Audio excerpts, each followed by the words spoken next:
الله وبركاته.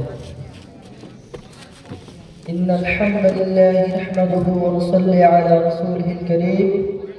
أما بعد فأعوذ بالله من الشيطان الرجيم. بسم الله الرحمن الرحيم. إن أكرمكم عند الله أتقاكم. উপস্থিত আজকে এই সালানা আঞ্জুমানে মাননীয় সভাপতি মহাশয়, অসম্মানিত বিচারক মণ্ডলী, অসম্মানিত বাইরে থেকে আগত অতিথিবৃন্দ, সকলকে জানাই আমার পক্ষ থেকে আন্তরিক ভালোবাসা। সম্মানিত উপস্থিতি, আমি আপনাদের সম্মুখে আজকে যে বিষয়বস্তু নিয়ে আলোচনা করব, সেই বিষয়টির নাম হচ্ছে ইসলামে মানবতার সম্মান। একথা সব ধর্মের লোকই জানে ও বিশ্বাস করে যে মানুষ হল সৃষ্টির সেরা এবং সবচেয়ে সম্মানিত জীব। কিন্তু ইসলাম ব্যতিরেকে কোনো ধর্ম এই মানুষের মানি যথাযথ মান রক্ষা করতে পারেনি। তার কারণ ইসলাম হচ্ছে সৃষ্টিকর্তা ধর্ম এবং তিনি সকল স্রষ্টা। সুতরাং তিনি বেশি ভালো জানেন মানুষ কিভাবে সম্মানিত হবে। তাই তিনি ইসলাম ধর্মে এমন একটিও বিষয় ছাড়েননি যাদের মানবতার সম্মান রয়েছে। সম্মানিত উপস্থিতি, আল্লাহ তাবারাক ওয়া তাআলা কোরআনের মধ্যে বলেন, ইয়া আইয়ুহান নাসু তাকু রাব্বাকুমুল্লাযী খালাকাকুম মিন নাফসিন ওয়াহিদা। হে মানুষেরা, তোমরা তোমাদের প্রভু তাকওয়া অবলম্বন করো, যিনি তোমাদের সৃষ্টি করেছেন এক প্রাণ থেকে। সম্মানিত উপস্থিতি, এই আয়াত থেকে বোঝা যায় সারা পৃথিবীতে লক্ষ লক্ষ কোটি কোটি মানুষ রয়েছে। সব মানুষকে আল্লাহ তাবারাক ওয়া তাআলা সৃষ্টি করেছেন এক প্রাণ থেকে। অতএব কেউ কারো গোত্রকে নিয়ে কেউ কারো গোত্রকে তুচ্ছ তাচ্ছিল্য করতে পারে না। হোক না সে হিন্দু, হোক না সে খ্রিস্টান, হোক না সে মুসলিম, তবু আপনি তার সম্মান নিয়ে তুচ্ছ তাচ্ছিল্য করতে পারবেন না। আল্লাহ তাবারাক ওয়া তাআলা কোরআনের মধ্যে বলেন, লা ইয়াসফার কওমুন মিন কওমিন, কোন কওম যেন অন্য কোন কওমকে তুচ্ছ তাচ্ছিল্য না করে। সম্মানিত উপস্থিতি, আল্লাহ তাবারাক ওয়া তাআলা আরো বলেন, ইন্না আকরামাকুম ইনদাল্লাহি আতকাকুম। অবশ্যই তোমাদের মধ্যে সবচেয়ে বেশি সম্মানিত হয় তাকওয়াবান। আপনি আল্লাহর কাছে সবচেয়ে বেশি সম্মানিত, কারণ আপনি তাকওয়াবান। তার মানে এই নয় আপনি অন্যের সম্মান নিয়ে তুচ্ছ তাচ্ছিল্য করবেন, অন্যের সম্মানে খেলা করবেন, অন্যকে অন্যায়ভাবে হত্যা করবেন। আল্লাহ তাবারাক ওয়া তাআলা এই ব্যাপারে বলছেন, মান কাদারা নাফসাহু বিগাইরি নাফসিন আও ফাসাদিন ফিল আরদি ফাকান্নামা কাদারা নাস জামিআ।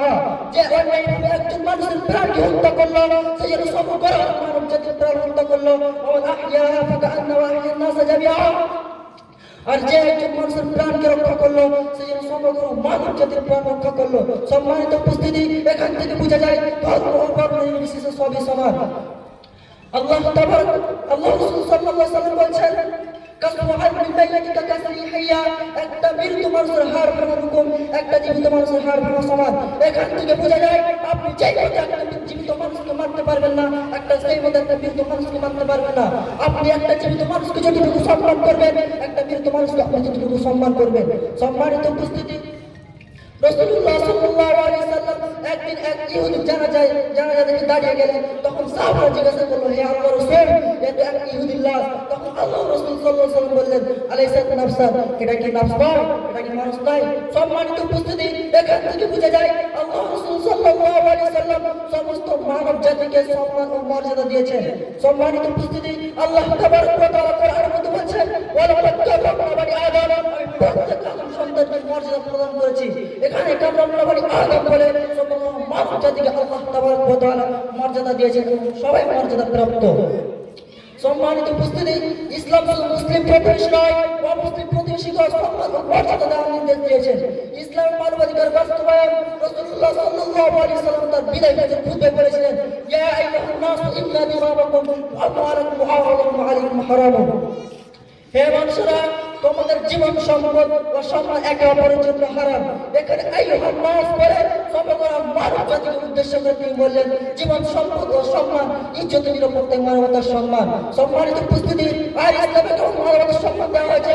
আল্লাহ তাবারক ওয়া তাআলা কোরআনের মধ্যে বলেছেন, লা ইকরাহা ফিদ্দীন, ধর্মে কোনো জবরদস্তি নাই। মানুষকে সম্মান ও সম্মান দিয়ে দাও, সত্যের দাওয়াত দাও, কিন্তু চাপ দিও না।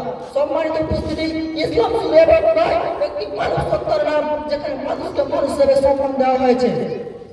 আল্লাহর সন্তুষ্টি লাভ করতে হলে আমাদের করণীয় কি? আল্লাহর সন্তুষ্টি লাভ করতে আমাদের করণীয় হচ্ছে এটাই, মানুষের সম্মান করা, মানুষের প্রতি অন্যায় না করা, মানুষকে সাহায্য করা। আল্লাহ রাসূল সাল্লাল্লাহু আলাইহি ওয়াসাল্লাম বলেছেন, আররাহিমুনা ইয়ারহামুহুর রাহমান, যারা দয়া করে, দয়াময় প্রভু তাদের প্রতি দয়া করে। এখান থেকে বোঝা যায় আমরা যদি কারোর প্রতি দয়া করি, তাহলে আল্লাহ তাবারক ওয়া তাআলা তাআলা স্বয়ং তার প্রতি দয়া করবে। সম্মানিত উপস্থিতি, এখান থেকে আমরা কি বুঝতে পারলাম? ইসলামের মানবতার, মানুষের প্রতি ভালোবাসা, ইসলামের প্রাণ, মানুষের প্রতি ভালোবাসা ঈমানের নির্দেশনা। সম্মানিত উপস্থিতি, আমরা এই সহিহ কোরআন ও হাদিস থেকে কি বুঝতে পারলাম? আমরা এটাই বুঝতে পারলাম যে ইসলামের মানবতার সম্মান এটা এমন একটা অস্ত্র যার মাধ্যমে বন্ধুত্বের পরিচয় পাওয়া যায়। শুধু তাই নয়, ভ্রাতৃত্বের পরিচয় দেয়। শুধু তাই নয়, এর মাধ্যমে হিংসা, কলহ, বিবাদ অটোমেটিক দূরে সরে চলে যায়। তাই আমরা পরিশেষে আল্লাহ তাআলার কাছে দোয়া করি, আল্লাহ তাআলা যেন আমাদের সকলকে মানবতার সম্মান রক্ষায় সফল করেন। আমিন। আসসালামু আলাইকুম ওয়া রাহমাতুল্লাহ।